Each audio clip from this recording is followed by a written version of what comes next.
ఇప్పటి వరకు ప్రతి బ్రాండ్ ఎందుకు సక్సెస్ అయింది, ఎలా సక్సెస్ అయింది మాట్లాడుకున్నాం. కాకపోతే ఆ వెనకాతలు ఉన్న ఫెయిల్యూర్ యొక్క స్టోరీ గురించి ఈరోజు మాట్లాడుకున్నాం. యాపిల్ 8 సంవత్సరాలు ఆపరేటింగ్ అయిన తర్వాత ఫస్ట్ టైం ఐఫోన్ రిలీజ్ చేశారు. Starbucks first decade in business 17 స్టోర్లతోనే బిజినెస్ ని నడిపారు. నెట్ఫ్లిక్స్ 7 సంవత్సరాలు డివిడీస్ ని మెయిల్ చేసిన తర్వాత ఫస్ట్ స్ట్రీమ్ చేశారు వాళ్ళ సింగిల్ షో. ఎయిర్బిఎన్బి $40,000 అప్పు అయిన తర్వాత వాళ్ళ ఫస్ట్ మేజర్ ఇన్వెస్ట్మెంట్ ని తీసుకున్నారు. క్యాన్వా 100 ఇన్వెస్టర్లు రిజెక్ట్ చేసిన తర్వాత దే సెక్యూర్డ్ ఫండింగ్.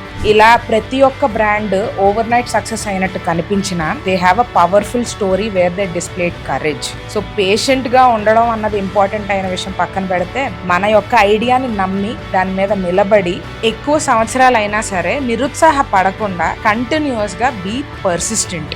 ఫెయిల్ అవ్వడం ఎవరికీ నచ్చదు, కానీ దాన్ని దాటికి ముందుకు వెళ్ళలేకపోతే సక్సెస్ ని ఎవ్వరూ చూడలేరు.